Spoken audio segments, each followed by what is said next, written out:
सभी दिल्ली वासियों को मेरा नमस्कार।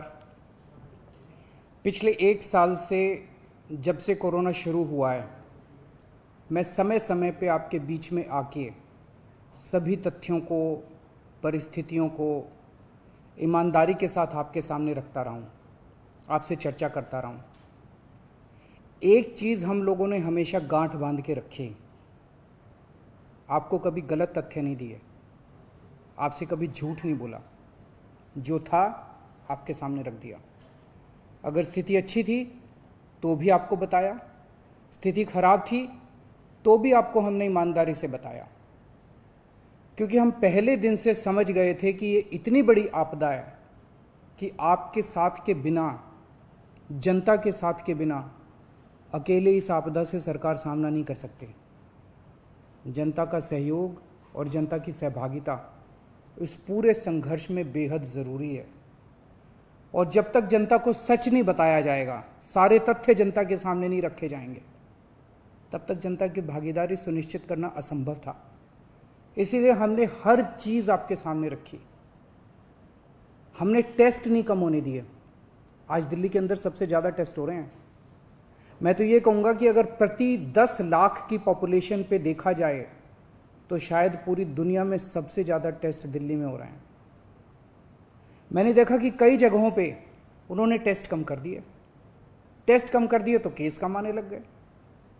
इस तरह से तथ्यों के साथ कई जगह हेरफेर करने की कोशिश की गई। हमने ऐसा नहीं किया। हमने टेस्ट कम नहीं किए, उल्टे कम करने की वजह हमने दिल्ली में टेस्ट कई गुने बढ़ा दिए। आज लगभग 1 लाख टेस्ट दिल्ली में डेली हो रहे हैं। हमने मौत के आंकड़े आपसे नहीं छुपाए। जितनी मौतें होती थी हमने सब आपके सामने रखी, ईमानदारी से रखी। अगर ज़्यादा हो रही थी तो ज़्यादा बताई, कम हो रही थी तो कम बताई। कितने बेड्स हैं, कितने आईसीयू बेड्स हैं, क्या परिस्थितियां हैं, हर चीज़ आपके सामने ईमानदारी के साथ रखी। और इसी वजह से जब भी हमने कड़े निर्णय लिए, हमें आपका पूरा सहयोग मिला, दिल्ली की जनता का पूरा सहयोग मिला।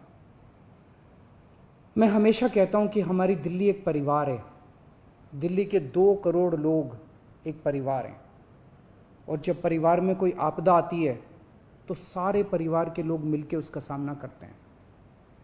अब भी हम सभी मिलकर इसका सामना करेंगे। पहले भी जीत हुई थी, अब भी जीत होगी। आज दिल्ली में क्या परिस्थिति है? पिछले 24 घंटे में दिल्ली में लगभग 23,500 केस आए हैं। उसके पिछले 24 घंटे में लगभग 25,500 केस आए थे।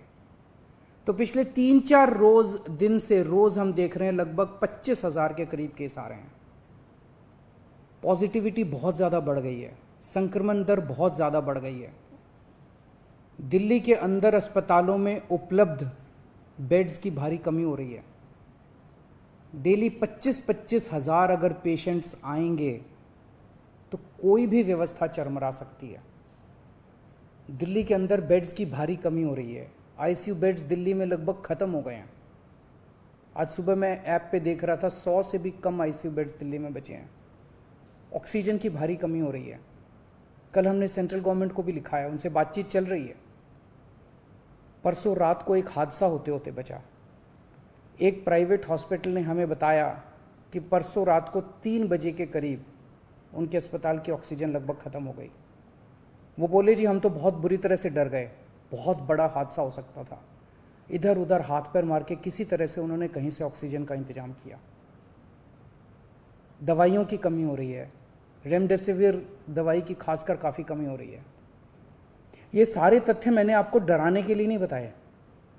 ये सारी परिस्थिति है और इन परिस्थितियों में हमें अब अगला कदम क्या उठाना है, इस पे चर्चा करने के लिए मैंने आपको ये परिस्थिति बताई है। तो दिल्ली के अंदर कोरोना की परिस्थिति काफ़ी गंभीर है। अभी तक हमने दिल्ली के अंदर हेल्थ सिस्टम को बड़े अच्छे तरीके से मैनेज किया। दिल्ली में 4थी वेव आई है। पहली वेव पिछले साल जून में आई थी जिसमें 4,500 के करीब केस आए थे। दूसरी वेव आई फिर सितंबर में, फिर तीसरी वेव आई जिसमें 8,500 के करीब केस आए थे। दुनिया के कई शहर ऐसे हैं, बड़े बड़े देशों के, विकसित देशों के शहर, जहाँ 6,000 केस आए तो उनका पूरा हेल्थ सिस्टम चरमरा गया, कोलैप्स कर गया। दिल्ली में 8,500 केस आए पिछली बार तीसरी वेव में, तब भी हमारा सिस्टम कोलैप्स नहीं किया, उल्टे हमने और ज़्यादा अपनी तैयारियां शुरू कर दी। आज 25,000 केस आए हैं। अब दिल्ली का हेल्थ सिस्टम अपनी सीमा तक पहुंच गया है। हमारा हेल्थ सिस्टम अब बहुत ज़्यादा तनाव में है। मैं ये नहीं कहूँगा कि हमारा हेल्थ सिस्टम अभी कोलैप्स किया है, लेकिन आज हमारा हेल्थ सिस्टम बहुत ज़्यादा तनाव में है। किसी भी हेल्थ सिस्टम की अपनी सीमाएं होती हैं। अनगिनत पेशेंट्स तो कोई भी सिस्टम नहीं ले सकता ना। किसी भी सिस्टम की अपनी सीमाएं हैं। पिछले 5 साल में आपकी सरकार ने दिल्ली में बहुत बड़े स्तर पे स्वास्थ्य के क्षेत्र में काम किया है। खूब नए हॉस्पिटल खोले हैं, मोहल्ला क्लिनिक, पॉली क्लिनिक बनाए हैं। बहुत बड़े स्तर के ऊपर स्वास्थ्य के क्षेत्र में काम हुआ है। यही कारण है कि आज 25,000 केस के ऊपर भी दिल्ली का सिस्टम चल रहा है। लेकिन अब इसके बाद अगर तुरंत कुछ कठोर कदम नहीं उठाए गए तो ये सिस्टम कोलैप्स कर सकता है। और अगर हेल्थ सिस्टम कोलैप्स कर गया तो मुझे डर है कहीं बहुत बड़ी त्रासदी ना हो जाए। जैसे मैंने बताया कि कल एक अस्पताल में ऑक्सीजन बिल्कुल ख़त्म हो गई थी और बहुत बड़ी त्रासदी होते होते बची।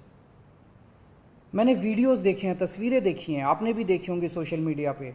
दुनिया के कई शहर ऐसे हैं जहां कॉरिडोर में पेशेंट्स पड़े हुए हैं, सड़कों के ऊपर लोग दम तोड़ रहे हैं।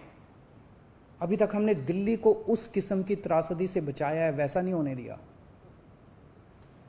आज सुबह 11 बजे मेरी और एलजी साहब की मीटिंग हुई और इन सारे पहलुओं के ऊपर, सारी परिस्थिति के ऊपर काफ़ी विस्तार से बातचीत हुई। और उस बातचीत के बाद हमें ये लगा कि दिल्ली का हेल्थ सिस्टम बड़ी मात्रा में और अधिक पेशेंट्स अब लेने में असमर्थ है। अगर हमने अभी लॉकडाउन नहीं लगाया तो कहीं ऐसा ना हो कि बड़ी त्रासदी हो जाए। हम किसी भी हालत में दिल्ली को उस परिस्थिति में नहीं ले जाना चाहते जहां कॉरिडोर के अंदर पेशेंट्स पड़े हैं, सड़कों पे लोग दम तोड़ रहे हैं। आज सभी परिस्थितियों का जायजा लेने के बाद आपकी सरकार को ये लगता है कि दिल्ली में कुछ दिन के लिए लॉकडाउन लगाना ज़रूरी है, तो आज रात को 10 बजे से अगले सोमवार को सुबह 5 बजे तक 6 दिन के लिए दिल्ली में लॉकडाउन लगाया जा रहा है। इस दौरान जाहिर है कि जो एसेंशियल सर्विसेज हैं वो जारी रहेंगी, खाने पीने की, मेडिकल व्यवस्थाओं की वो जारी रहेंगी। ये शादियों का सीज़न है, लोगों के बड़े मुश्किल से रिश्ते बनते हैं, हम उनके रिश्ते तोड़ना नहीं चाहते, तो लोगों की शादियां संपन्न हों, लेकिन केवल 50 लोगों के गैदरिंग के साथ संपन्न हो। उसके लिए अलग से पास दिए जाएंगे। इसके बारे में अभी थोड़ी देर में डिटेल्ड ऑर्डर जारी हो जाएगा कि कौन कौन सी चीज़ें जारी रहेंगी और कौन सी चीज़ों पर पाबंदी रहेगी।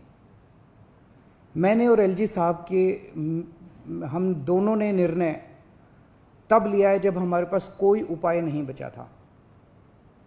हमारे लिए निर्णय लेना आसान नहीं था, क्योंकि मैं समझ सकता हूं कि लॉकडाउन के दौरान किस तरह से लोगों के रोज़गार ख़त्म हो जाते हैं, लोगों की कमाई ख़त्म हो जाती है, और ख़ासकर सबसे गरीब तबके के लिए तो ये बेहद मुश्किल होता है। जो दिहाड़ी करके रोज़ कमाते हैं उनके लिए तो बेहद मुश्किल हो जाता है।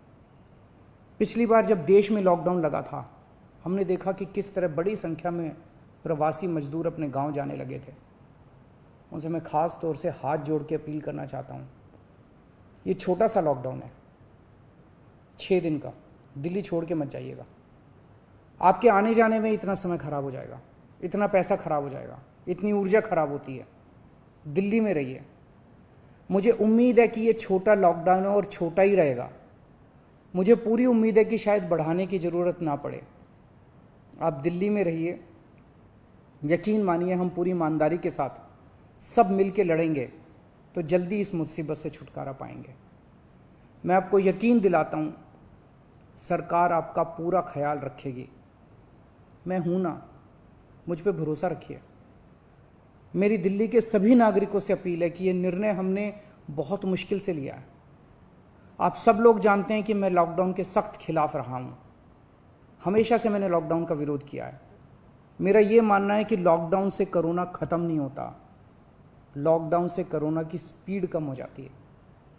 मेरा हमेशा ये मानना है कि अगर किसी भी शहर या राज्य की स्वास्थ्य व्यवस्था अपनी सीमा तक पहुंच जाए तो लॉकडाउन लगाना जरूरी हो जाता है, ताकि पेशेंट्स का नंबर कम हो जाए, ताकि हेल्थ सिस्टम को और दुरुस्त किया जा सके। ये जो 6 दिन का लॉकडाउन हम लगा रहे हैं, ये जो 6 दिन हम ले रहे हैं आपसे, इन 6 दिनों के अंदर हम बहुत बड़े स्तर के ऊपर और दिल्ली में बेड्स की व्यवस्था करेंगे। केंद्र से हम मदद मांग रहे हैं, उनसे लगातार संपर्क में हैं। केंद्र सरकार हमारी मदद भी कर रही है, उसके लिए हम केंद्र सरकार के शुक्रगुजार हैं। उनसे ऑक्सीजन की व्यवस्था करेंगे, दवाइयों की व्यवस्था करेंगे। इस लॉकडाउन के समय को हम इन सब चीज़ों के लिए इस्तेमाल करेंगे। मेरी अब सब लोगों से गुजारिश है कि लॉकडाउन का पूरी तरह से पालन करें, घर से बाहर इस दौरान ना निकलें। पहले भी हमने कई कठिन निर्णय लिए और आपने मेरा पूरा साथ दिया। मुझे पूरी उम्मीद है आज भी आप मेरा साथ देंगे। हम मिलके इसका मुकाबला करेंगे और ज़रूर जीतेंगे। नमस्कार।